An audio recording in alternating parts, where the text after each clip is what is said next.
you're in the mood for Doom, but all you know of the franchise is Doom 2016 onwards, you'd best use caution before you go backwards into Doom 3. I certainly wouldn't put the old girl down. Doom 3 is by no means a giant, Mars bar. But it is a different kind of blast. You see, your modern Dooms are a series of arena fight power fantasies. They're also set to hyperactive soundtracks that are so good they can turn even passing fans of metal into full-blown air conditioners. Being a nail-biting corridor creeper, Doom 3 is a tonal black sheep of this series. Fortunately, this slower-paced, pants-filling approach makes it more or less perfect for VR. And here's a quick 2-minute taste of it now.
First things first, Marine. Let's get you up to speed with what passes for a plot. It's the same old sitch. A bunch of corpos who are moronic make Mars demonic.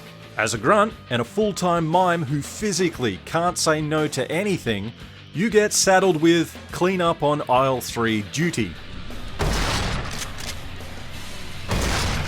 As your janitorial duties progress, you'll pore over collectible PDAs and rat for resources in lockers with passcodes that are devilishly hard to crack.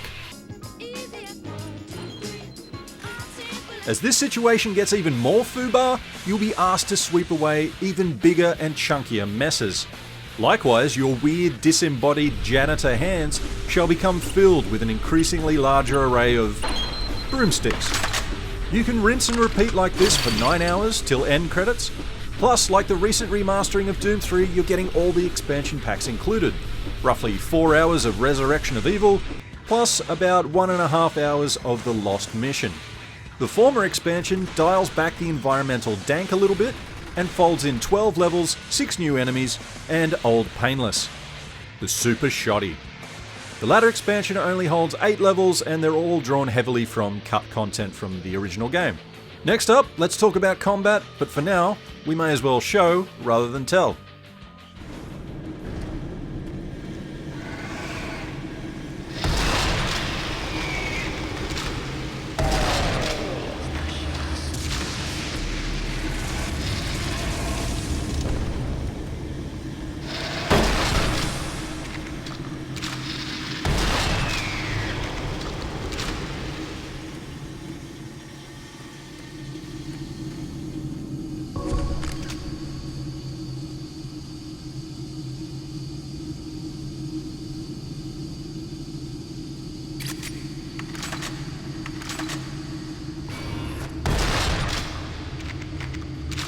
When it comes to dispatching the spawn of hell with bullets and shells, Doom 3 feels nothing like 2017's Doom VFR.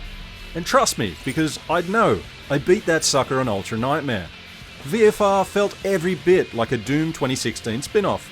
It had that faster pace and OP guns that sort of had to be mixed and matched against specific enemy types that would come at you en masse, like a colony of spider monkeys. Furthermore, it supported 2 move controllers and a teleportation system that could whisk you in and out of trouble, or just be used as a means to glory kill anything in your way. None of that applies here. Doom 3 VR has only seen some slight modernisation by comparison. First off, it doesn't support 2 moves. You either roll in with a DualShock, or the vastly superior experience, and niche to own, aim controller. And for the record, I played most of my experience with that. Developer Panic Button has gone with a floating hands approach, which is kind of disappointing if you're coming straight from like a full body experience like you get in Iron Man VR. They've also shifted our HUD, as in armor, health, and that pathetically regenerating flashlight battery, onto our left wrist. Oh, and you will need to squint up the butt of every single gun to discern your ammo count. All of those UI decisions, while seemingly small, do actually add in an extra bit of tension. And it's not like Doom 3 was lacking in intensity in the first place. If you played it in 2004, like I did, you probably would have experienced a much freakier game. id's original vision was this, you can hold a flashlight or you can hold a gun, but not both kind of affair. Doom 3 VR uses the modern rethink of that, where every GAT comes with a nightlight to make you feel safe. All that being said, VR does lend this new and impressive there-ness to the Stygian gloom that the non-VR editions just cannot replicate. I know this because I made a point of replaying the Doom 3 remaster, only like a day or so before clocking this PSVR edition. That more or less direct comparison highlighted a few other changes for me as well. I found both the effectiveness and the sound design of the guns in the Doom 3 remaster to be disappointing, downright anemic. The pistol was a pea shooter, the shotgun was a Nerf blaster, the machine guns sounded like typewriters to my ears. I'm very happy then to report that this has all been tweaked in the VR edition. Basically, all weapons have more grunt, and I'm almost certain that they've upped the range and the DPS of them as well, if only slightly. They're just more fun to use.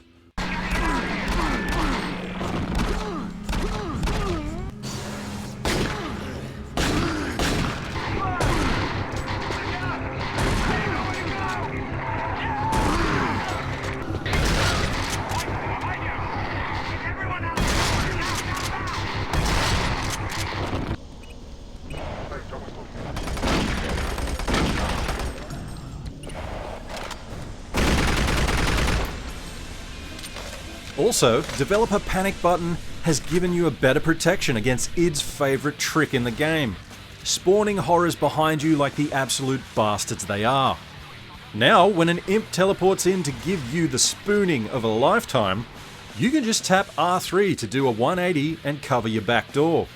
That occurs instantaneously, mind you, completely without animation, so you're going to need an iron VR stomach to use it all the time.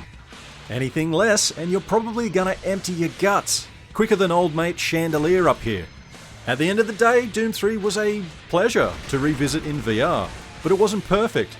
Some rough edges gave me a little bit of hell along the way. For starters, there's still some iffy collision detection going on the odd box or object in the world that may snag you in place. That's gonna earn your ass new speed holes for completely unfair reasons. I also still hate how the id Tech 4 engine save hitches mid-level. Basically, you'll just get grabbed by the proverbials as the next chunk of level gets loaded in.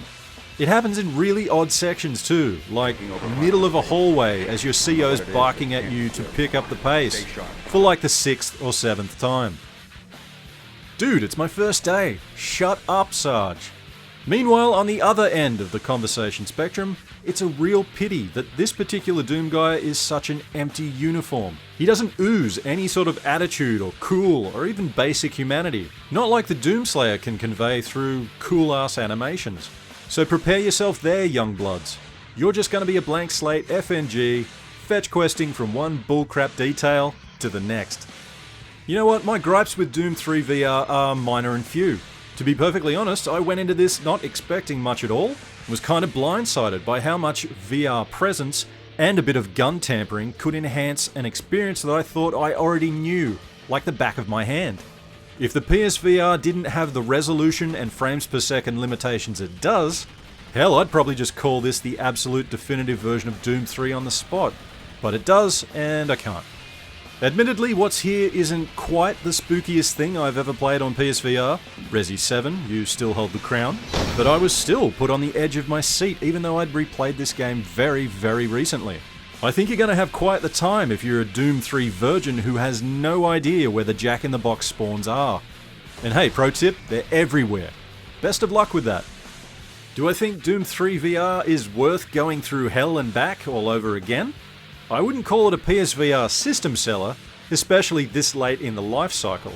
That said, if you are an existing owner with the requisite sea legs for vigorous VR content, I reckon this is priced pretty well. Low enough to be more or less essential. And that goes double if you bought that woefully under-supported aim controller, and your trigger finger's been itchier than asbestos undies. I truly do hope that Doom 3 VR becomes one of the titles that gets ported and enhanced to work with this mysterious PSVR 2 on the horizon. Because I gotta tell you, I had an absolute double-barrel blast with this. Mate, I reckon you do well to lock in a purchase and load this bad boy up.